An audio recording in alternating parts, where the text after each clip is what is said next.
Good evening, and thank you for joining this week's Corner. I'm Kelci O'Donnell, and this is a time where I get to break down some of the latest sports headlines. Now, ECU Hoops is gearing up to hit the court as their season is just under 2 weeks away. November 25th is the Golden Days circled on the calendars this year. The guys will open up in tournament play down in Fort Myers against Indiana State. Today, head coach Joe Dooley met with members of the media over Zoom. It is 2020 after all, giving an update on his team. I think from a physical standpoint, we've been pretty good. Now, we've had guys out here and there like we usually do. We've had some ankles. We've had some, contact tracing. We've had a little bit of everything. So Jaden has been back full throttle. He was out probably up the first 2.5 weeks. He's back. He's going full throttle. Fifi is out. He'll be out for another couple of weeks. But everybody else, hopefully by the latter part of this week, we'll have 17 of the 18 guys on the court. As far as the COVID, and we've had a couple of guys contact traced. I think the guys are like everybody else. The uncertainty probably weighs a little bit on their mind, but they've done a good job of trying to get better and just practice and not really focus on things we can't control. Again, that was head coach Joe Dooley for the Pirate basketball team. Now, ECU football, on the other hand, is back in action on Friday, which, by the way, is Friday the 13th, to play arguably their best opponent of the year, 7th-ranked Cincinnati Bearcats. Head coach Mike Houston spoke with the media on Wednesday, telling us his squad has practiced well and are ready to go despite the shortened week.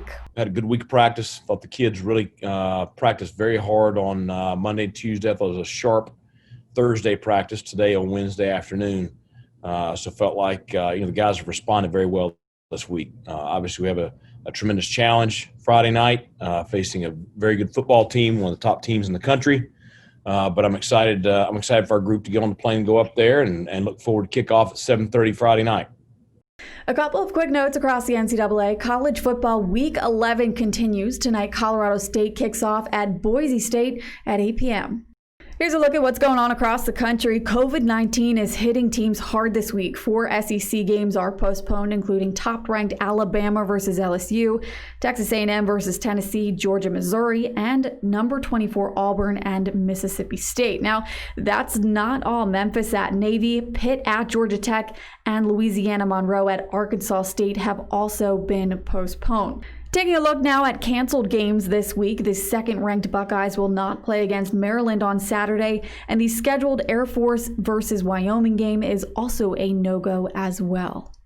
On a lighter note, local athletes signed their national letters of intent to play their sport at the collegiate level on Wednesday. Sports reporter Nolan Knight caught up with a pair of local basketball stars on signing day. It's no secret that high school basketball in Eastern North Carolina is top shelf. The National Signing Day proved just that, as 2 ENC high school players put pen to paper to play for premier programs. In Kinston, it was Dontrez Styles following greats before him, like Jerry Stackhouse Jr. and Reggie Bullock, signing from Kinston to North Carolina Chapel Hill. Means a lot. I grew up watching Brandon. He was my idol growing up. Of course, he went to Duke, but Reggie, Jerry Stackhouse, I played with his AAU team, so they just guided me, giving me advice. It means the world to me. And now me having the opportunity to go to UNC next year, it's a dream come true. It's a blessing for sure. The All-State Ford has taken the high school court by storm and is expected to do the same on the collegiate level, and he says that it was an easy decision to join Roy Williams and the Tar Heels. Just Roy Williams. He's a Hall of Fame coach. It's close to home, so it was my dream school growing up, so it's a no-brainer for me. But Styles won't be the only one playing in the ACC next year. Farmville Central's Terquavion Smith today signed his national letter of intent to join Kevin Keats in the NC State Wolfpack. It felt good. They showed me a lot of love and loyalty at the beginning of my season and my high school career. I'm ready for it, ready to get to the next level and showcase what I got. A big day to say the least for these two, and to build some anticipation, both Styles and Smith still have their senior seasons right around the corner. For 90 Your Side Sports, I'm Nolan Knight. Thanks, Nolan. Also on the high school ranks, the North Carolina High School Athletic Association issued a mask mandate for all indoor athletes. This will include volleyball, which begins its regular season on November 16th.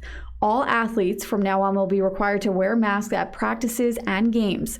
Now, despite COVID-19 guidelines, the 10-person limit issued by Governor Roy Cooper will not apply for NCHSAA events. A COVID-filled news week for sports. Remember to stay safe out there. That will do it for this week's Kelci's Corner. We'll see you same time, same place next week.